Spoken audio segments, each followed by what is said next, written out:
Byw mewn castell 5, efo Medrod a Gwalia. Ysgrifennwyd a darlunwyd gan Sarah L. Dolan, cyfieithwyd gan Claire Healy. Pwy wyt ti? Cafodd Medrod y gath fywyd prysur yn y castell canol oesol. Roedd Medrod yn chwim. Roedd Medrod yn gath. Roedd Medrod yn slick. Roedd Medrod yn gas. Lladd llygod y castell i wneud edrych yn iach. Roedd o'n cael cofleidiau gan y merched. Pysgod o'r marchogion. Gwen oddi wrth y brenin. Roedd petha'n iawn. J'adore Lucia. Cwd amor Phyllis. Cath cool. Ffio. Dwi wedi blino, ond blinodd yn fawr.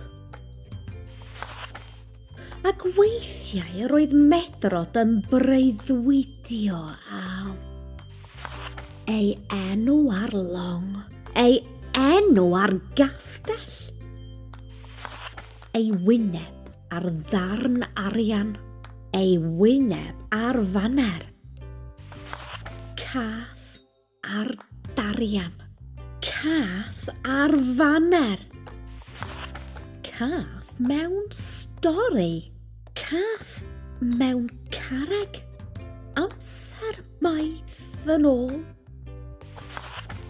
cath fel marchog, cath fel brenin.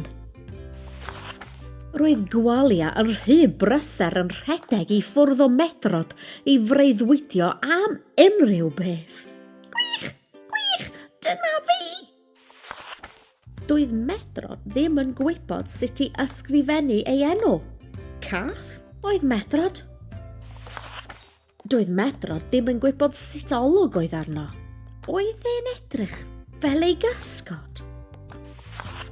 Ond doedd Medrod erioed wedi gweld ei wyneb. Doedd gan Medrod ddim drych.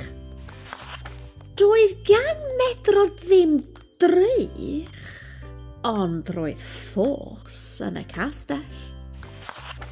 Edrychodd Medrod i lawr i'r ffos.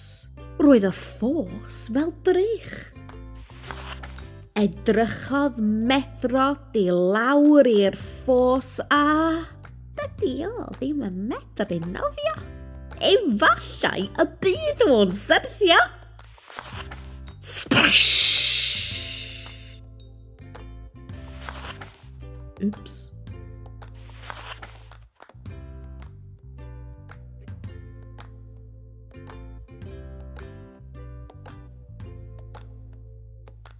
Llygod